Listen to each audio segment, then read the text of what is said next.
A ver, cuesta creer que un coche tradicional arranque con una simple batería de 12 voltios. O sea, estamos hablando de apenas la potencia combinada de unas cuantas pilas de linterna grandes. Sí, totalmente. Es muy poca energía si lo piensas. Claro. Pero luego, para encender la mezcla de aire y combustible ahí dentro, en los cilindros, el coche necesita desatar relámpagos de hasta 40.000 voltios bajo el capó. ¡40.000!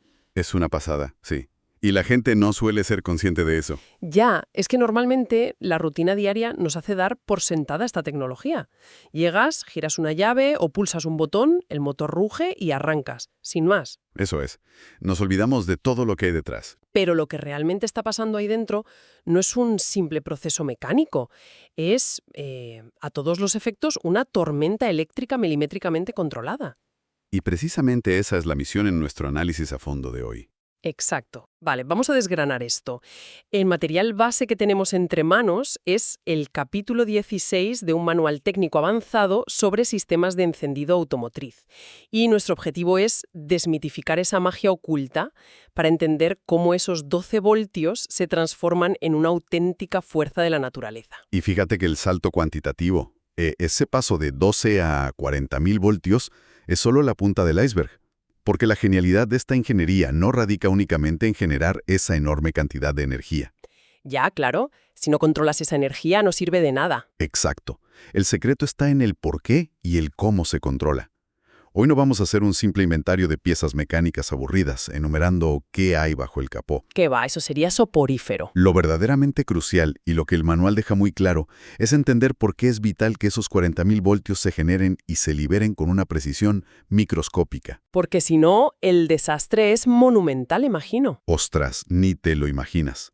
Las fuerzas que se desatan dentro de un motor de combustión son tan extremas que sin una sincronización perfecta, si una chispa asalta, digamos una fracción de milisegundo tarde o temprano, la explosión ocurriría en contra del movimiento del pistón. Madre mía. Sí, el motor literalmente se destruiría a sí mismo tratando de girar en dos direcciones a la vez. O sea que el nivel de exigencia es absoluto. Un error milimétrico y adiós motor. Adiós motor, totalmente. Vale, pues vamos a desgranar esto paso a paso. Porque pasar de 12 voltios a 40.000 sin tener, no sé, una central eléctrica en el maletero, suena a experimento peligroso. Desde luego que lo parece. Para que el motor pueda siquiera pensar en sincronizar una chispa, primero necesita crearla. Entonces, ¿de dónde sale exactamente esa multiplicación de voltaje? Pues a ver, el secreto está en un componente que a simple vista, la verdad, parece un cilindro de plástico o metal sin mucha importancia. La famosa bobina de encendido. ¡Ah! La bobina. He oído hablar de ella, pero no sabía que hiciera tanto trabajo. Pues hace todo el trabajo pesado. En realidad es un transformador electromagnético sumamente eficiente. Su núcleo no es un bloque sólido de metal como uno podría pensar. No. Que va, está formado por unas finas tiras de hierro dulce laminado que están apiladas unas sobre otras. Y este diseño específico concentra y fortalece el campo magnético muchísimo más que si fuera una sola pieza sólida de metal. ¡Qué curioso! Y luego, alrededor de este núcleo de hierro, se enrollan dos cables de cobre distintos, lo que en el manual llamamos devanados. La simetría entre estos dos devanados es lo que permite el tremendo salto de voltaje. Y fíjate que aquí el manual técnico menciona unas cifras sobre esos cables que me dejaron de piedra. Por un lado está el devanado primario, que es el que recibe la corriente inicial de la batería. Sí, los 12 voltios. Eso es, y este devanado primario tiene unas 150 vueltas de un hilo de cobre bastante grueso, de calibre 21. Correcto. Pero justo encima, rodeándolo, está el devanado secundario, y este tiene alrededor de 20.000 vueltas de un hilo extremadamente fino, de calibre 42. O sea, estamos hablando de una relación de transformación de casi 100 a 1. ¿Una locura? Y esa relación es el corazón de todo el sistema. A ver, la física detrás de esto se basa en dos conceptos clave que son la inducción mutua y la reactancia inductiva. Cuando la corriente de 12 voltios entra en las 150 vueltas del cable grueso... Espera, perdona que te interrumpa ahí. Reactancia inductiva. Es que suena a concepto sacado de un manual de física cuántica o del motor de una nave espacial. ¿Qué significa eso físicamente dentro de esa pequeña bobina? Es una excelente pregunta. A ver cómo lo explico. Imagina que intentas abrir de golpe una puerta muy pesada que está conectada a un muelle gigantesco. Vale, me lo imagino. Cuanto más fuerte empujas la puerta al principio, más resistencia opone el muelle. Pues en la bobina ocurre algo similar. Ah, o sea que la electricidad también encuentra resistencia. Exacto. Al aplicar los 12 voltios al devanado primario, se empieza a crear un campo magnético. Pero la propia creación de ese campo induce un voltaje temporal que empuja en dirección contraria a la corriente de la batería. ¡Ostras! Se opone a su propio crecimiento. Eso es.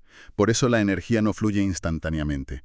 Hay un micro retraso de aproximadamente 0,01 segundos, donde el campo magnético va empujando hasta que logra estabilizarse. 0,01 segundos. Sí, una fracción mínima. Y entonces alcanza su máxima fuerza, un punto que en ingeniería llamamos saturación. A ver si logro visualizar esto bien. ¿Es como inflar un globo muy resistente hasta que está a punto de estallar? No, espera, el globo solo acumula aire. Quizás es más parecido a tensar un arco. A ver. O sea, la batería de 12 voltios es como el brazo del arquero que tira poco a poco de la cuerda, superando esa resistencia inicial que mencionas, hasta crear una tensión máxima. Un campo magnético enorme en el cable grueso. Exacto. Y luego, supongo que hay que soltar la flecha, ¿no? Sí, la analogía del arco funciona perfectamente. Cuando la cuerda está tensa al máximo, tienes toda esa energía potencial almacenada en forma de un gran campo magnético. Vale. El truco maestro de la bobina ocurre cuando el sistema corta bruscamente esa corriente de 12 voltios. La corta de golpe. De golpe.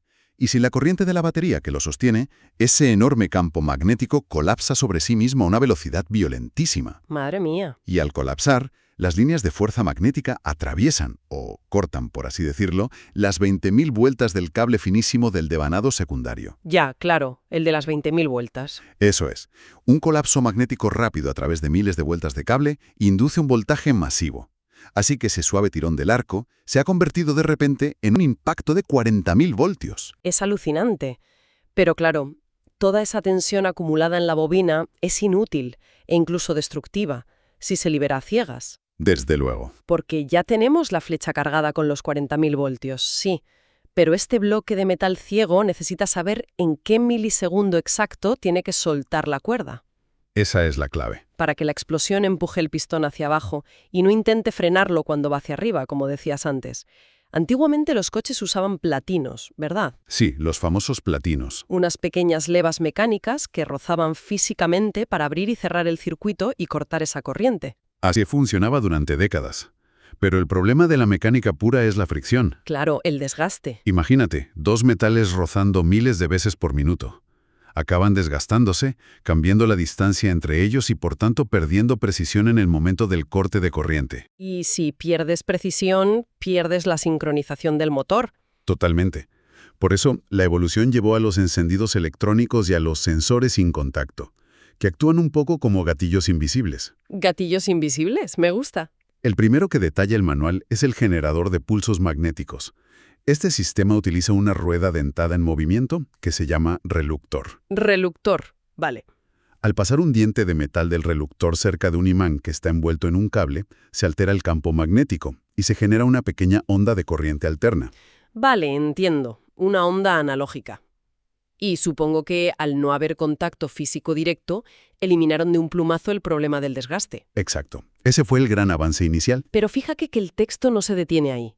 Pasa muy rápido a un segundo tipo de sensor, el interruptor de efecto Hall. Ah, sí, un clásico. Y menciona componentes como un cristal semiconductor de arseniuro de galio, y claro, de nuevo la terminología se vuelve densa, porque no fue suficiente con el pulso magnético. ¿Qué aporta ese cristal exactamente? Pues resulta que el generador magnético analógico tenía un defecto importante. Al crear una onda analógica, la fuerza de esa señal cambiaba según la velocidad a la que giraba el motor. Ah, claro, si va despacio la onda es diferente. Justo, a bajas revoluciones, por ejemplo al arrancar o al ralentí, la señal era muy débil y borrosa. El ordenador del coche le costaba leerla. Entiendo. Y aquí es donde entra la magia del efecto Hall. Ese cristal de arseniuro de galio es un material plano por el que fluye una pequeña corriente constante. Vale. Si acercas un imán a ese cristal, el campo magnético empuja literalmente a los electrones hacia un solo borde del material. Y eso crea una diferencia de voltaje que podemos medir. ¡Ostras! O sea, mueve los electrones físicamente. Literalmente. Entonces el sistema usa unas pequeñas ventanas o paletas de metal giratorias. Cuando la paleta de metal pasa entre el imán y el cristal, bloquea el campo magnético, y los electrones vuelven a su sitio. ¿A qué listo? Y cuando hay un hueco en la paleta, el campo vuelve a golpear el cristal. Entendido. O sea, actúa como un interruptor físico, pero a nivel atómico. Bloqueo, pasa. Bloqueo, pasa. Exactamente.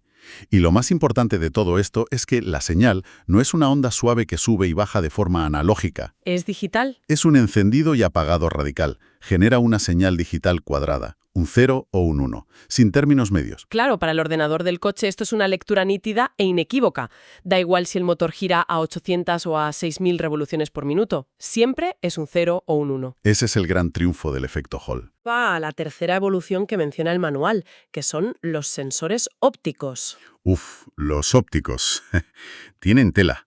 Y aquí creo que hay que hacer una pausa porque esto resulta sumamente contraintuitivo. A ver, estamos hablando de introducir luz infrarroja y sensores ópticos en las entrañas de un motor. Sí, suena a locura. Es que es un entorno que por definición está lleno de vapor de aceite, grasa, calor extremo y unas vibraciones brutales. El peor sitio posible para algo óptico, sí. De hecho, el propio manual advierte que si un mecánico retira accidentalmente la cubierta protectora del distribuidor y entra un mínimo de luz ambiental del taller, los sensores se deslumbran y el motor se apaga instantáneamente. Así es. Te quedas tirado. Entonces, yo me pregunto, ¿por qué complicarse la vida diseñando algo tan sumamente frágil para un entorno tan hostil? A ver, la objeción es completamente lógica. Parece que estamos instalando, no sé, un microscopio de precisión suizo en medio de una trituradora de basura. Literalmente. Pero para entender la justificación hay que mirar el diseño a fondo. Estos sistemas ópticos usan un disco de metal extremadamente fino que gira entre un diodo emisor de luz, un LED normal y un fototransistor que lee esa luz. Vale, el disco corta la luz. Eso es, el disco tiene unas ranuras diminutas, y la razón por la que los ingenieros asumen el tremendo dolor de cabeza de sellar este sistema herméticamente contra el polvo y la luz ambiental es la resolución extrema que consiguen. O sea que es como intentar leer un mensaje en código Morse emitido por una linterna a través de una ventana durante una tormenta de arena. Totalmente. La única forma de que eso funcione es construyendo una caja negra hermética alrededor de la ventana, para que solo entre la luz de tu propia linterna. Una imagen mental perfecta. Ese aislamiento mecánico permite usar un disco óptico que no tiene una, sino dos filas de ranuras. ¡Ostras, 2 filas! Sí.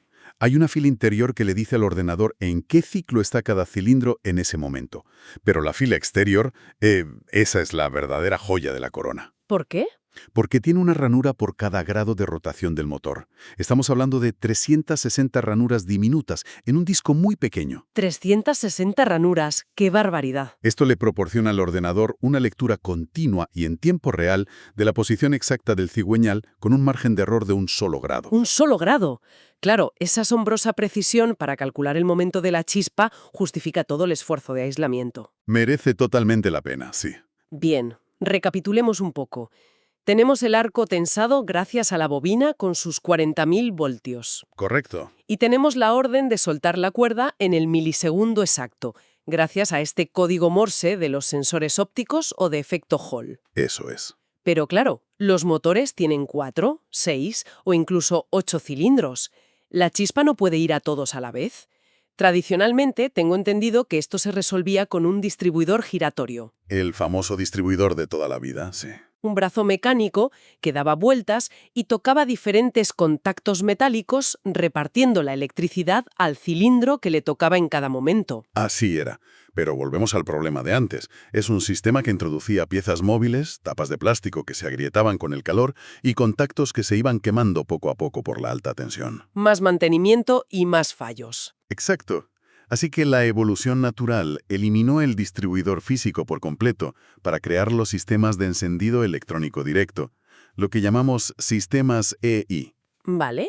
Y el manual detalla una variante fascinante de esta etapa, que es el sistema de chispa perdida, o waste spark. Ah, sí, la chispa perdida. Esto me llamó muchísimo la atención. Es que es muy ingenioso.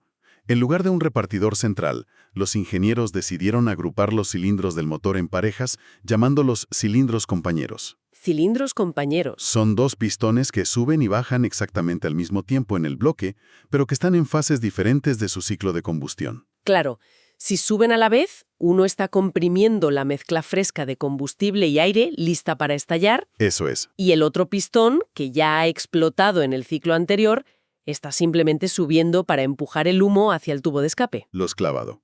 Y lo que hace el sistema es conectar los cables de las bujías de ambos cilindros compañeros a una única bobina compartida. Una sola bobina para los dos. Sí, cuando llega el momento, la bobina se descarga y dispara los 40.000 voltios a ambas bujías simultáneamente. Espera un segundo, a ver si lo entiendo.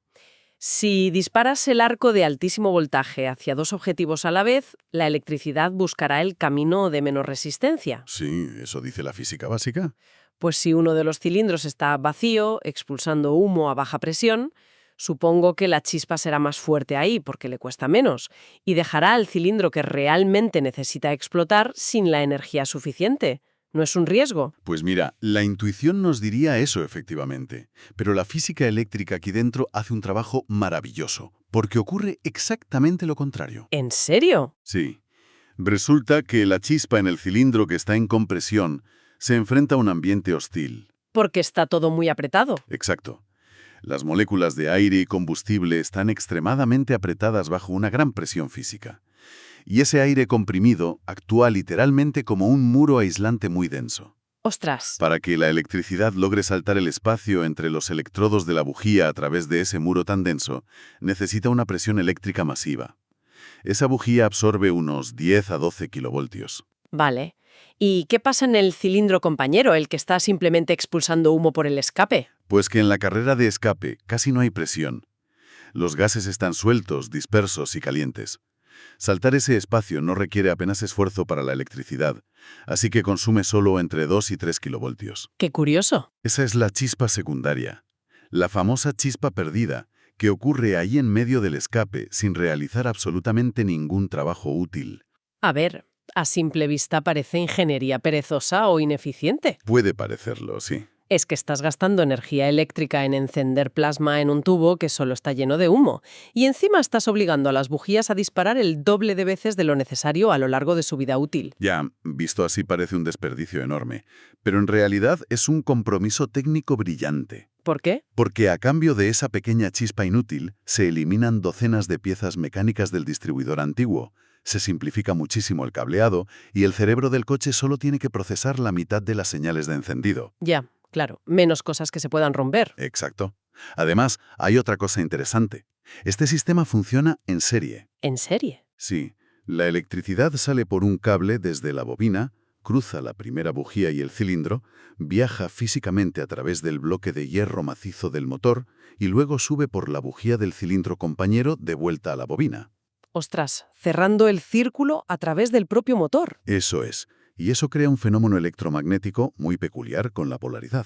Cierto, el manual detalla que la dirección de la corriente afecta a las propias bujías, y eso me pareció loquísimo. Es que, al viajar en un círculo cerrado, en uno de los cilindros, la chispa salta desde el electrodo central de la bujía hacia el exterior, lo que llamamos polaridad directa. ¿Lo normal? Pero en el cilindro compañero, para poder cerrar el circuito de vuelta, la corriente fluye al revés, salta desde la lengüeta metálica exterior hacia el centro. Es una polaridad inversa. Ya veo, lo que significa que el desgaste físico, porque arrancar diminutas partículas de metal con cada relámpago desgasta el material, pues recae en zonas distintas de la bujía según el cilindro en el que esté montada. Justamente. O sea que si pones bujías normales y corrientes, la mitad del motor se desgastará de forma asimétrica. Unas bujías se comerán por el centro y otras por el borde. Exactamente. Y por eso los fabricantes tuvieron que empezar a recubrir diferentes electrodos con metales preciosos durísimos, como el platino o el iridio, dependiendo de qué cilindro se tratase. ¡Qué barbaridad de detalles! Es mucha ingeniería, sí. Aunque bueno, esta complejidad electromagnética de la chispa perdida finalmente llevó al diseño más moderno que tenemos hoy, el sistema de bobina sobre bujía. Que entiendo que simplifica esto. Muchísimo. Hoy en día, cada bujía tiene su propia bobina en miniatura atornillada justo encima de ella. No hay chispa perdida, no hay cables largos de alta tensión, cada milisegundo se controla individualmente para cada cilindro. ¡Qué maravilla! Aunque, claro, hasta ahora hemos hablado de entregar la chispa perfecta en un entorno controlado. Sí, Pero la conducción real es completamente caótica. Un motor no gira a una velocidad constante en un laboratorio. Que va, ojalá. Entramos en una autopista y aceleramos a fondo, o de repente subimos una pendiente muy pronunciada arrastrando peso.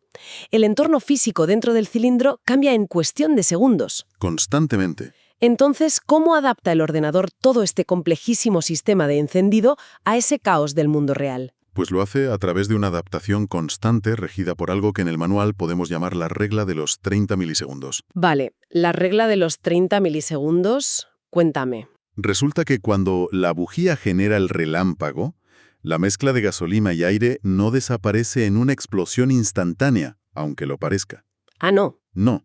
Se quema creando una bola de fuego que se expande gradualmente, y ese proceso toma aproximadamente 30 milésimas de segundo. Vale. Si el motor está al ralentí, girando despacio en un semáforo, el pistón apenas se mueve mucho en esos 30 milisegundos. Claro, va despacio. Pero si vas a 4000 revoluciones por minuto en la autopista, el pistón viaja a una velocidad vertiginosa hacia arriba y hacia abajo. Exacto. Si esperas a que el pistón esté en el punto más alto para encender la mecha, esos 30 milisegundos de retraso en quemarse significan que, para cuando la bola de fuego alcance su máxima fuerza expansiva, el pistón ya estará a mitad de camino hacia abajo. ¿Se te escapa? Claro, la explosión no tendría nada sólido contra lo que empujar desde el principio. Se perdería muchísima potencia.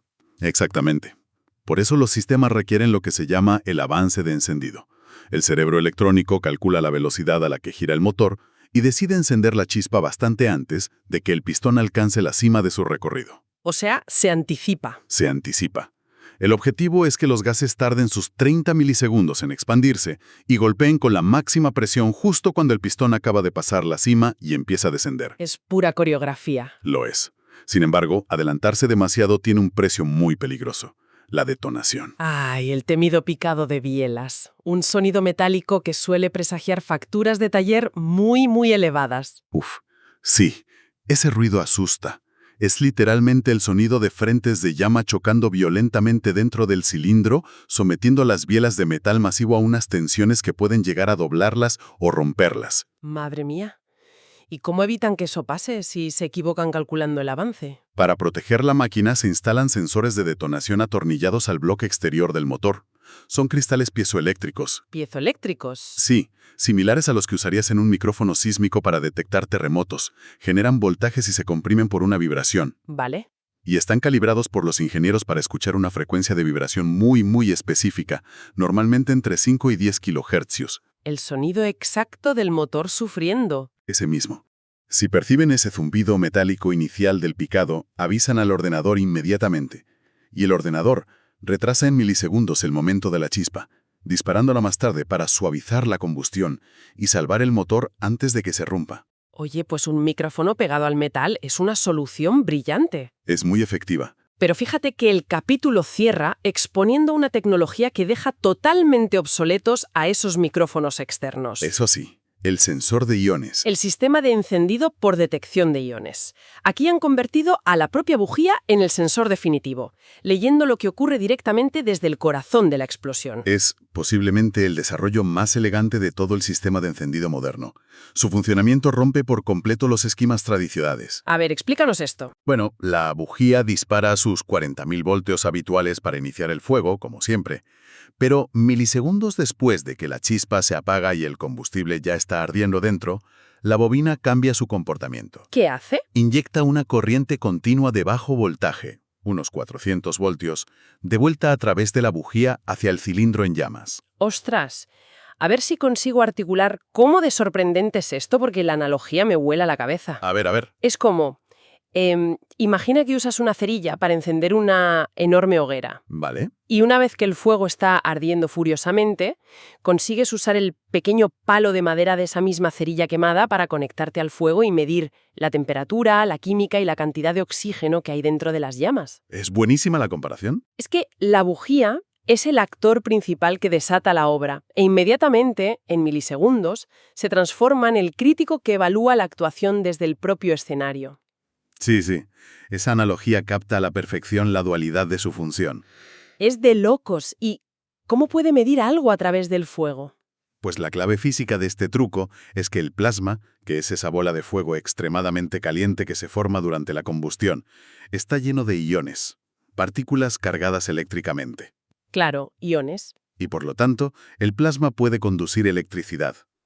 Al aplicar esos 400 voltios desde la bobina, el ordenador mide cómo fluye la corriente a través del mismísimo fuego. A través de las llamas. Sí, y la resistencia de ese flujo eléctrico varía en tiempo real según la presión, la temperatura y la calidad de la mezcla de aire y gasolina que se está quemando. Es decir, que analizando esa firma eléctrica de las llamas, el sistema sabe en tiempo real si el motor está a punto de sufrir detonación antes incluso de que haya vibraciones metálicas que un micrófono pueda escuchar. Exactamente, se anticipa al sonido. Sabe si hay detonación, sabe la presión exacta, detecta si un cilindro ha fallado por completo o si la mezcla es demasiado rica en gasolina. Es un diagnóstico intracilíndrico inmediato. Es increíble. Y todo esto a través del mismo cable por el que acaba de enviar la chispa original. Esto permite a los fabricantes eliminar múltiples sensores externos, quitar cableado adicional y suprimir puntos de fallo mecánico. Es brillante. Desde luego que sí. Y pensar que toda esta ingeniería, esta sinfonía electromagnética, ocurre simplemente para que cualquiera pueda acomodarse en su asiento por la mañana, elegir su emisora de radio favorita y salir a la carretera sin pensar en absoluto en la violencia termodinámica que tiene a sus pies. Es el gran triunfo del automóvil moderno que no te enteres de nada de esto. El análisis del material de hoy es revelador precisamente por eso, porque demuestra que la mecánica automotriz no es solo metal, sucio y olor a gasolina, como a veces se estereotipa. Para nada. Se trata de sistemas transformando 12 voltios en relámpagos letales, de semiconductores manipulando electrones, de luz infrarroja leyendo milímetros en medio del caos y de bujías actuando como antenas de plasma. Todo ocurriendo de forma perfectamente sincronizada miles de veces por minuto. Es el resultado de más de un siglo de refinamiento constante frente a la resistencia de la física pura. Cada vez que alguien pise el acelerador, se le exige a toda esta red electromagnética que opere con tolerancias microscópicas y sin fallar nunca. Y no falla. Casi nunca falla. Comprender la densidad de las soluciones que hay bajo el capó transforma totalmente la forma en que uno percibe el movimiento diario, ¿sabes? Es un nivel de arte industrial que funciona tan sumamente bien que se ha vuelto invisible para la mayoría. Una invisibilidad que, por cierto, nos lleva a un pensamiento final para cerrar hoy que creo que vale la pena que quienes nos escuchan se planteen. A ver. Durante más de 100 años, la humanidad ha perfeccionado esta asombrosa coreografía del encendido hasta alcanzar un límite que raya en la perfección técnica absoluta. Todo este conocimiento acumulado sobre chispas, avances y sensores de iones es monumental. Es una enciclopedia de ingeniería. Pero claro, la inminente transición hacia los vehículos eléctricos avanza muy rápidamente. Y los coches eléctricos son máquinas increíbles, sí, pero carecen por completo de esta coreografía. Totalmente. Un motor eléctrico es radicalmente distinto. No tienen bujías, no tienen bobinas de inducción, ni tiempos de avance de chispa, ni lectura de iones en el plasma. Nada de eso existe en un eléctrico. Es un paradigma nuevo. Entonces, ¿significa esto que estamos presenciando el ocaso de una de las ramas más hermosas y complejas de la ingeniería mecánica? Ostras, es una buena pregunta. Cuando la famosa chispa deje de ser el corazón del transporte humano, ¿qué lugar ocupará todo este vasto océano de ingenio? Es, desde luego, una reflexión fascinante sobre la tecnología que estamos a punto de dejar atrás. Sin duda, da mucho que pensar. Pues ahí lo dejamos. Un saludo a todos y hasta la próxima inversión.